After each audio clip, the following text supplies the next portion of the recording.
What's up, everybody? This is Matt Brown with another IoT hacking video. Today I have the Mercusys 4G LTE router.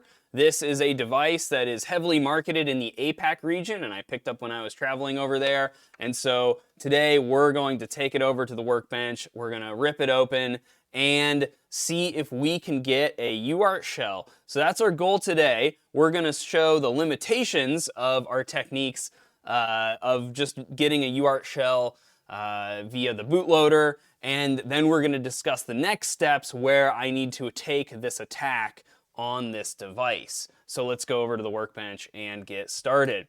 So here you can see I've already taken the device out of the shell, took a little bit of prying out of the plastic away. But the first thing we do when we look at a device like this, whether we're trying to jailbreak it, whether we're trying to just understand how it works, if we want to find security vulnerabilities in this, we want to do some basic component identification. And mainly we're looking for two things. We're looking for that UART interface, and then we're also going to be looking for the flash storage on the device. And then we're going to talk about one component that's a little bit unique to this device, obviously, since it is a 4G cell modem. So, okay, this just popped right into view, so let's talk about that first. This is the 4G modem here from Quactel, however you want to pronounce that, that's fine with me. And you can see that it's got a bunch of pins that are actually exposed here on the side, which is kind of nice when we're trying to probe and looking at the pin out of that device. We're not going to look at that right now. We're going to come up and we're going to see here we have the main MediaTek CPU for this device, and what's a little bit unusual and going to be very annoying later when we try to dump the firmware on this device is that the flash chip for this device is tucked underneath the shell here. So this entire area where the CPU, here you see the memory and the flash chip, it had this shield that does come off, but the outer edge where the shield snaps on, and this is soldered onto the board, the flash chip is just tucked really neatly underneath there, which again, we're gonna have to like cut or pry away at that when we wanna do firmware extraction, but that is for another video. What we're interested today is UART. And so if you are not familiar with what UART is a serial protocol where you can send data in two directions, right? So this is often used on these little embedded Linux devices as a way to get access to the console of the device. So think of the console, think of if you installed Linux on like a desktop machine, but it doesn't have a GUI, right? The thing that's going to show up on that screen is going to be this kind of low-level command line access to the system. Well, we can get that through UART. And oftentimes on a board, there will be 4 pins or 4 pads or 4 jumpers. Here we can see that this is labeled as J3, stands for jumper number 3. And when this board was being developed, it probably had something like this. These pins were actually populated, just like that. And then it allows developers to connect to the device. Well, we as hackers, as reverse engineers, we can use this UART access too to get access to the device and try to understand how it works. So the first thing we're going to do is we're going to probe around a little bit and confirm that this is our UART device, our UART interface, and then we're going to solder on one of these connectors just for convenience sake, and then we're going to try to interact with the UART itself on the device. So I'm going to turn on my overlay, and so you can see here that you get some feedback on the screen, and you maybe hear a beep if my audio is not filtering that out. So what I'm going to do here is I have it in continuity mode, so I'm just connecting, I'm seeing what is connected, and so what I'm going to do is I'm going to see which of these pins is ground. Now, when I'm actually interacting with UART, I can connect my ground pin anywhere. I can connect it over here because this shield is going to be grounded. But what I'm doing right now is I want to eliminate, this is a process of elimination, which 4 of these is ground, because that's going to help me figure out what the other ones are. So we're going to go down, no, nope. And okay, so we hear that audible beep, and we see that this is in fact connected to ground. That isn't. So we have pin, and so this, you see this little arrow, that's usually telling us where pin 1 is at. So 1, 2, 3. So pin 3 on this board is connected to ground. Now, I'm going to tell you what my educated guess is going to tell me where the TX and UART is, just based on the fact that ground is here. And this sometimes is not true, this assumption that I'm going to make. But usually, TX and RX are next to each other. So it would be very unlikely for this pin to be TX or RX. So I'm guessing these are TX or RX. Now, I don't know which one is which yet. So let's now switch over into voltage mode on our multimeter. So now we're measuring DC voltage, and I'm going to connect up here and here. And then I'm going to reach over with my other hand and power on our device. And okay, so I'm not getting any voltage, or basically 0 voltage on that pin. All right. Oh, it helps if you plug the power cord into the device. Fun fact. All right. Nothing. Okay, there. Okay, and there you can see that fluctuation. So it's not staying at 3.2 volts. It's kind of like 3.2 volts is the ceiling, and then it's fluctuating between some lower voltage. That is a telltale sign that this is the transmit pin of the UART interface. So we can measure this, and yeah, it's just gonna effectively be 0. And then over here, this I'm guessing is the constant 3.3 volts, which it is. Okay, so we basically already identified. So we have voltage, VCC, which we don't really need to connect to. With UART, you only need to connect to ground. We have, gosh, see, I forgot already. Okay, so ground, receive, and transmit. So TX, RX, ground is the order that we have. So now we have that sign that this is most likely our UART interface. So I'm going to power off the device, disconnect everything, and we're going to prepare this for soldering. And so I'm going to flip this upside down with that on the bottom.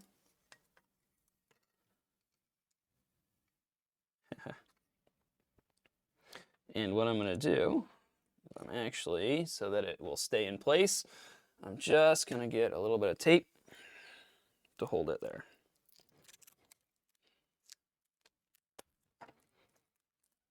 So there we go. It doesn't have to be perfect. I just don't want it to fall out when it flips over. There we go. Nice. Okay, now I've got soldering iron and solder, and we're going to heat both the pad of the through hole as well as the pin, and then slowly introduce solder, try to get a good, nice bit of solder there. I'm going to turn on my air extraction so I'm not breathing this in, which I always forget to do. All right, over here, forget, since this is flipped, which one is our ground. So when you're soldering to the ground, that's always going to take the longest because the ground is connected to a lot of stuff. Yeah, this might be the ground plane. Come on. There you go. And I expect these to, like, be fast. Oh, come on. That was not a great solder joint, but we can live with it. There we go. That looks good. All right, so we'll flip that over, take our tape off, and just like that, we have got our connector here. So now I have my UART to USB cable that I'm going to connect up here. So the end of the cable here you can see has 6 wires. We only need 3 of them. So I only have these little pins, these wires connected up to 3. The black, orange, and yellow. And we can go really quickly over here on the computer and look at the diagram of this cord I have. So, okay, this is actually, okay, so ignore, yeah. Actually, that's like the wrong cable. That's so funny. Here we go. This is the right pinout. So, here you can see that black is connected to ground, orange is TX, and yellow is RX. This is pretty common, this color scheme for these cables, because of this cable. This is like the official cable, and then there's all the cheap knockoffs, which are most of the time are just fine to use. You'll be fine using the knockoff cables, but this kind of sets the standard for the colors, but I mean, it obviously isn't actually a standard, so you're going to need to check the manual of whatever cable, UART cable you buy. But the thing we're going to have to keep in mind, so yellow is RX, but we're going to need to connect the RX, the read side, the receive side of our cable to the transmit pin of the board, and vice versa. So let's just remember that, and we're going to go and connect everything up. So we had ground down at pin 3 here. And then, so we said it was TX, RX, ground on the board. And so TX needs to go into RX of our cable, which is yellow. And then the TX on the cable goes into the RX of the board. Just like that. Let me just show you what those colors are like. Nice. Okay, so now we have that all connected. We're ready to go. Okay, I'm going to turn my little power strip off, but we are going to plug in the device here. There you go. You can see it's powered on. And we're going to go over to our computer and start to take a look at this device. And so, all right, let's clear this out and let's show you the command that I am running today. And we don't need that multimeter up there anymore. So what we're going to do is we're going to run PicoCom. There's Minicom. There's other programs that do this, but it's effectively a terminal emulator. So we need a terminal emulator program. If you're on Windows, there's like PuTTY and stuff like that that'll do this for you, but your mileage may vary. But we're going to need to connect to the device, which on my machine, the way it works is the first UART device that you plug in is going to show up as /dev/tty USB 0. And we're guessing the most common baud rate out there. If this baud rate is not correct, you'll see a bunch of non-text data like stream into the console, and then you'll have to guess other baud rates.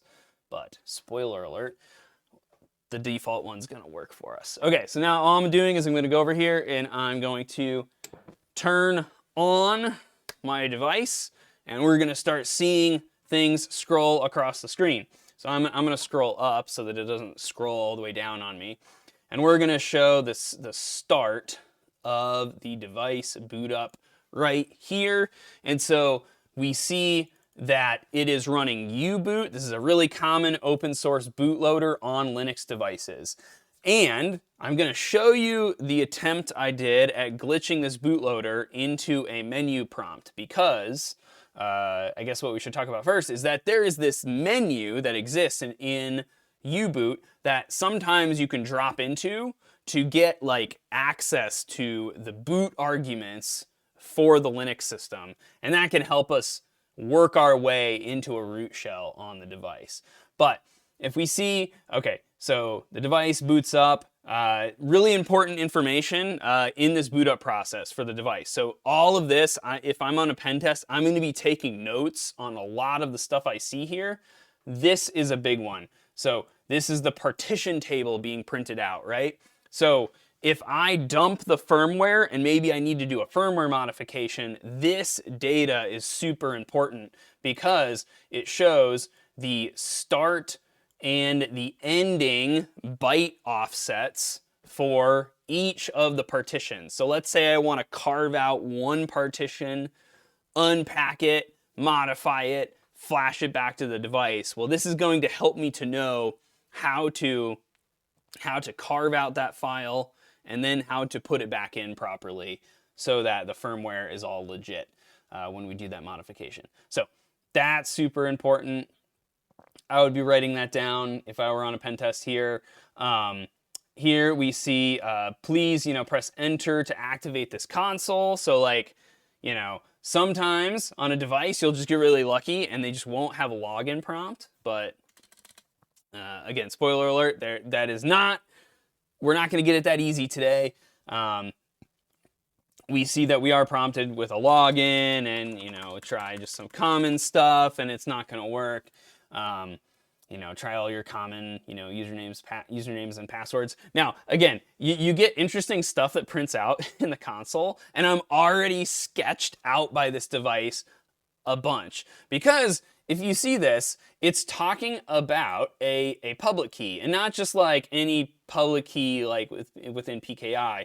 It's talking about an SSH public key, which gives me this sneaking suspicion that Mercusys has the ability to like SSH into my device, right? If it's actually connected to the internet, which it's not right now because I don't have a SIM card in it for all those reasons. But you can see here that there's it's generating the public key portion. I guess this might just be for the SSH server, but that means that SSH might be running on the device. So. Okay, I guess it could be not as bad as I think it is. But we see a bunch of other really interesting information here. It's like, okay, so clearly a cloud server that this thing is going to be reaching out to. One very interesting thing that I see here, there's another one here. Okay, oh, this is it. Okay, so here's some more configurations of like, obviously like servers that this device communicates with, right? And like port numbers and stuff like that. And then there's like SSL verify CN and it's blank. Does that mean like false? Does that mean it's not verifying TLS? Like the server certificate? I don't know. We're definitely going to test all of that out with this device in the future. But again, on a pen test, if I'm trying to reverse engineer this device, this is a wealth of information. But the first thing I want, hopefully, is I want that local root shell. And I'm just not getting it out of this device.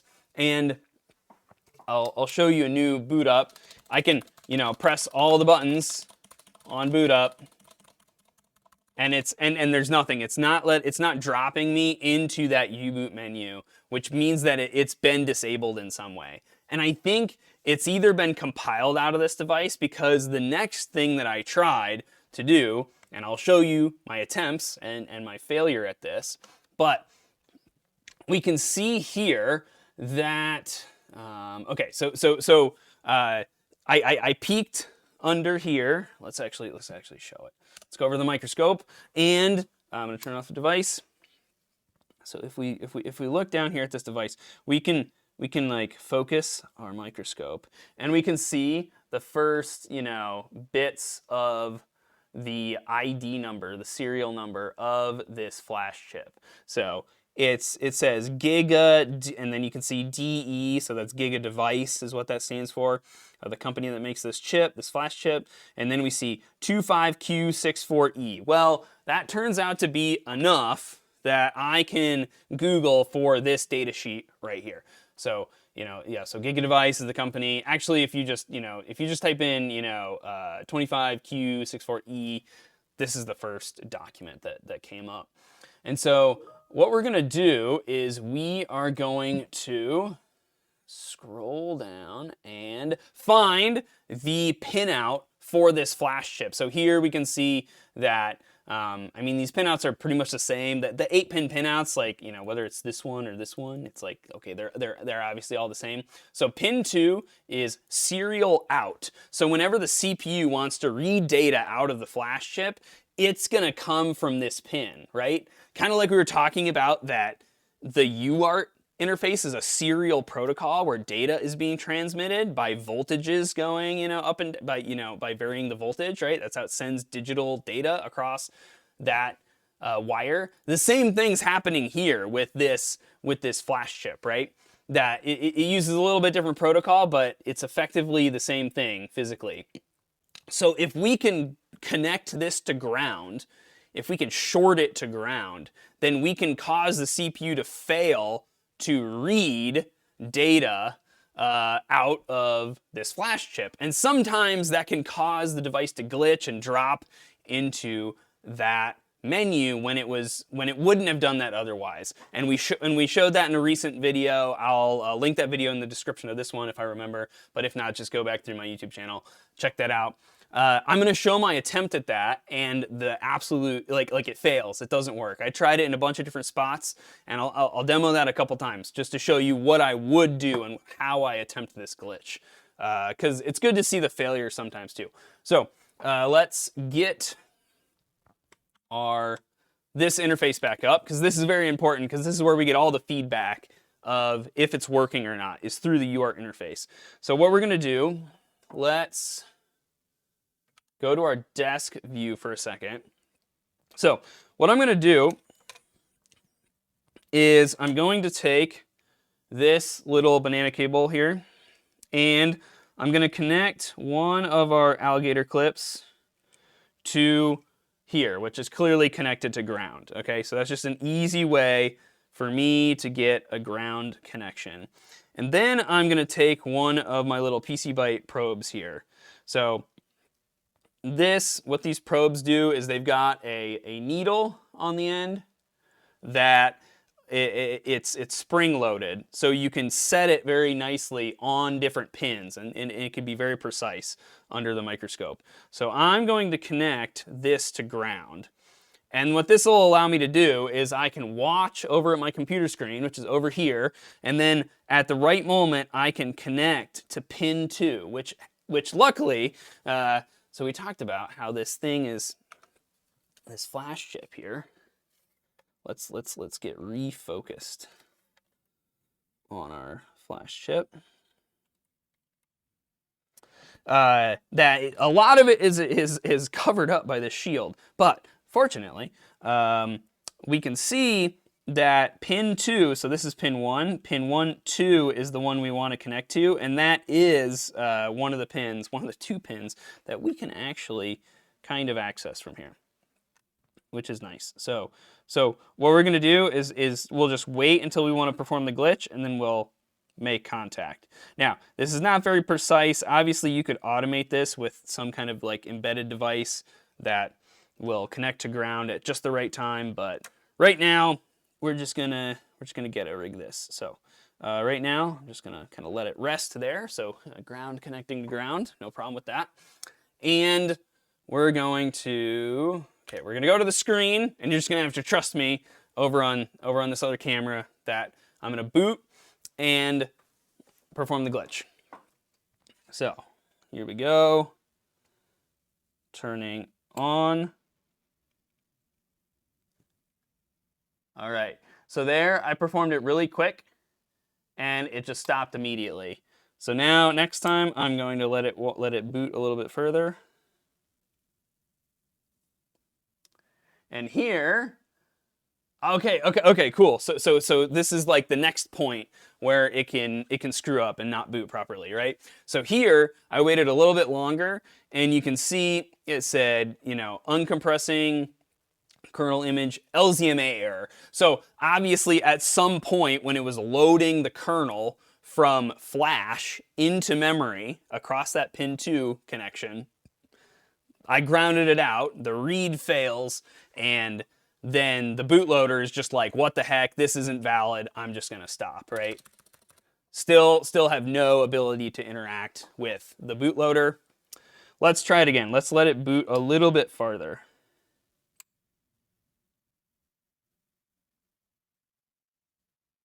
There we go.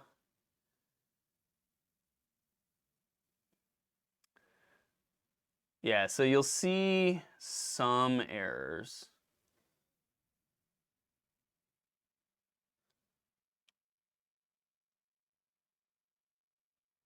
Yeah. Right, you get a bunch of errors, but here it like the device obviously booted at least. Let me let me find an obvious error, because I think the COS program will crash when I'm doing this. Okay, it's like it's not acting like it's like erroring out at all now. But yeah, you can see that there I did it too late, and it just, you know, it boots all the way into the main part of the device, and so yeah, you get the idea. All right, so so you can see here that we are just not able to get into this bootloader through this glitching method. And we don't have an easy way to, you know, brute force, you know, we could try to do some crazy brute force of the root password. Maybe there's not even a root password set, but clearly the next step for us is to dump that flash chip and use the information that it gives us, either, you know, to get a really easy win with, you know, maybe they hard code the plain text root password somewhere.